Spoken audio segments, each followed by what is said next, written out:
Now that you've been introduced to my project, I'd like to introduce my research into this field. Over the past few months, I have been reading Benjamin Nugent's book, American Nerd Story of My People. In this book, Benjamin Nugent talks about a lot of his nerd experience through life and a lot of his research. I have created a brief analysis of the first several chapters of Nugent's book. I will start with Chapter 1. In Chapter 1, Nugent starts by providing a disclaimer for his book. Nugent quotes, "I'm not writing a defense of nerds or a celebration of nerds, or a polemic against a stereotype. There is a rationale, I think, for despising the young me. I empathize with nerds and anti-nerds alike." I can't say I agree with the latter half of the statement 100% or agree that he is stuck to his disclaimer like glue while writing American Nerd, but there is a certain truth to what he says. Although I identify with the nerd culture more openly now than when I was younger, I have, somewhat regretfully, taken part of the torment in which Nugent describes as the young me. I have also experienced the other end of the stick.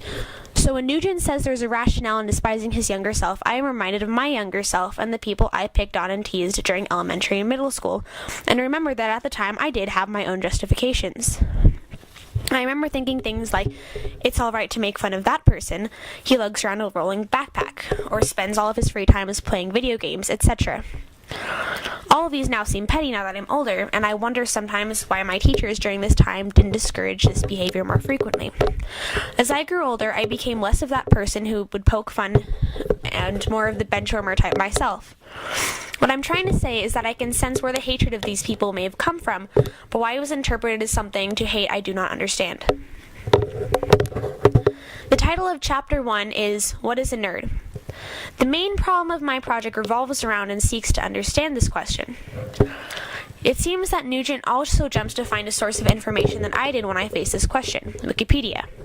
According to Wikipedia, which Nugent quotes in the book, a nerd, as a stereotypical or archetypal design, refers to someone who pursues intellectual interests at the expense of skills that are useful in a social setting, such as communication, fashion, or physical fitness. Like Nugent says, this sounds right, but it's wrong. Yes, we do associate nerds with uncleanliness and a lack of fashion.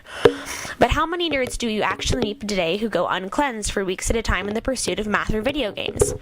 In fact, in my personal experience, most nerds I come across seem to take extra care to their personal hygiene and are borderline obsessive-compulsive about it.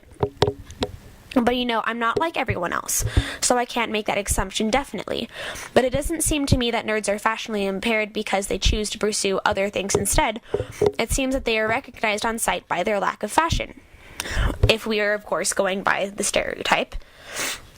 Compared to the way we might spot a nerd if we were theoretically confronted with one, or how we might spot one in a movie or an illustration, the wiki definition is technically correct. But compared to nerds we run into in everyday life and reality, the Wikipedia definition is utterly and almost painfully incorrect. In response to the Wikipedia definition, Nugent creates an example. If an art critic arrives at your get-together in khakis and an undershirt, helps himself to 6 fingers of Jameson, tries to flirt with your teenage daughter, and then urinates with the bathroom door open, he's behaving like a socially awkward intellectual and exhibiting a pronounced disengagement with fashion and physical fitness. But nerdy doesn't feel like the best description of his behavior. And Nugent is technically right.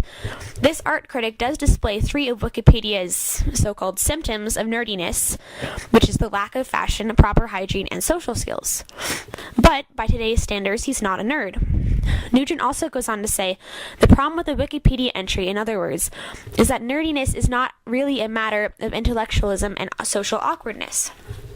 We, the persecutors, might say that we despise nerds because they simply cannot keep up with our norms of hygiene and manners, which is technically, in my opinion, a more noble or discreet way of saying that they're hard to be around, rather than that there are other more unjust reasons we don't like to be around them. From this point on, Nugent seeks to correct Wikipedia's misinterpretation of the nerd. He creates to boil down sort of back to the basics categories of nerds.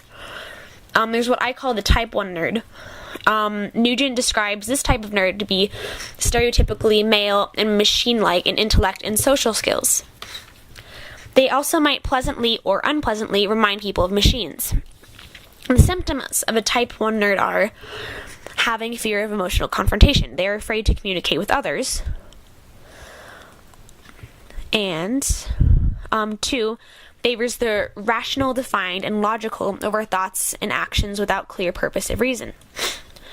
My opinion of the first symptom, if having a fear of emotional confrontation, is that this may be because of a deeper-rooted fear of others that can be derived either from psychological issues or persecution that started in earlier life, possibly as children.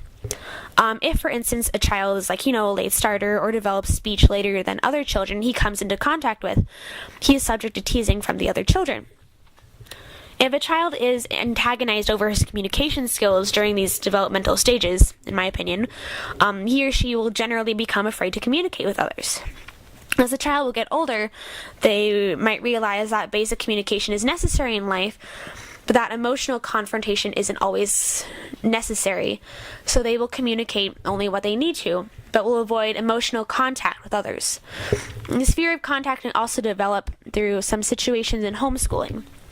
To create another example, if you place a child in a homeschooling community, they will not come into contact with many other children, but will act as normal children do when around peers like themselves. If you take that child and later, either as a teenager or a young adult, and you put them in a broader social setting, like say you send them to college, and they've never been a part of a community like that, then they have a lot of social catching up to do, so to speak. They'll have a few people who will sympathize them or understand their situation, but other than that, other people will not sort of sympathize and have much in common with their background and situation, which will sort of isolate them into a sort of social seclusion, which can also reinforce this fear of communication. My opinion of the second trait of the type 1 nerd, the favoring rational, defined, and logical, is going back to the example I just made, if I were in the social situation I described under the first symptom, and I was afraid of the emotional confronting, I would also seek out logic and reasoning for my situation. Because, if you can't connect emotionally very well and you have a lot of emotional issues, then next you seek logic because it's the next reasonable, rational, available thing. Since I wouldn't have a lot of experience in this situation with how people connect emotionally and why they don't like me or people like me, I would probably come to these conclusions too. For instance, someone with emotional experience might say, dramatically, he killed himself for her out of love. A more logical, perhaps anthropological approach to this might be he committed suicide because he sensed a lack of reciprocated affection from the female he intended to mate for life with, and therefore sensed no further purpose to his biological purpose of reproduction ecosystem. Or, that's very technical when we put it that way, but we can also draw from he committed suicide because he sensed there was an impossibility of remaining with the female and felt there was no further point in extending his life. These both sound really machine-like and very emotionless, and the more common, maybe romanticist, would prefer the first response, that he killed himself or her out of love, therefore spurring some disgust for the type 1 nerd as sort of boiling it down to some very technical terms. I'd like to move on to the third symptom of the type 1 nerd, which is engaging in machine-like activities supposedly devoid of passion. Here I'd like to re-emphasize my point that this can and is probably most likely caused by a fear of emotional contact. For instance, if you really hated horror movies and they really scared you, you would not be likely to go to a horror film festival.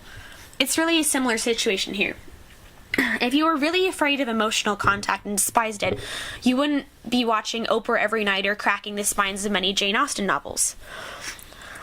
I believe that what Nugent is saying here is that the type 1 nerd pursues subjects such as maybe math and sciences because they're more logical and provide usually very concise answers and reasoning. It's the same concept I mentioned. If you don't like horror movies, you don't watch them. While Nugent provides thorough description of the type 1 nerd, he also gives some exceptions to his equation. He draws lots of examples from pop culture, like the Beach Boys. He describes their background and how they were really just a kind of, well, a bunch of music nerds who got together in their basement and started writing songs and ended up being very popular. He also sort of peers into the background of a lot of classical literature. Like, he looks into Jane Austen, and if you read the Jane Austen novel Pride and Prejudice, the elder sister in one scene goes to play the piano. And in the book it says that when she plays the piano, it's very sort of rigid, I'd say. And she seems very uncomfortable and very nervous. And she plays a lot of skill and a lot of great technique. And then the book goes on to mention that when the younger sister in Pride and Prejudice plays the piano for this same audience, she's not very skilled, but she plays very fluently and very almost romantically. So, really, I'd say that the type 2 kind of nerd that Nugent is describing is more of, I'd say for the type 2 nerd, it's more of the interests that they pursue. And it's also created more by social need. Like, I'm sure most of you watching this have been in high school. And if you're in high school, you understand that there's a very large social sort of class system. You have the jocks or the nerds, or however you'd like to divide it up. And there's always one lower underclass that faces more persecution than all of the other social classes. And most of these people are not even similar, they're not even alike. A lot of them don't know each other, a lot of them don't know anyone at all. And they're created by a sort of need of these upper classes to have a lower class. So these are created by associations like interests, like today a common example of a nerd that you would assume and confront in society is maybe like the kind who reads comic books or appreciates science fiction.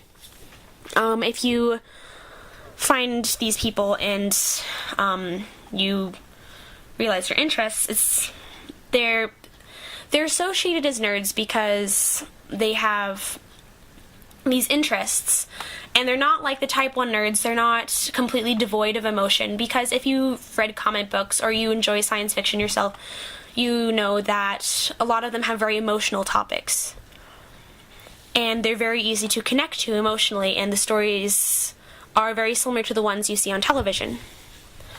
So those would be the type 1 and type 2 kinds of nerds that Nugent describes, sort of the nerds that create themselves and the nerds that are created by others according to association.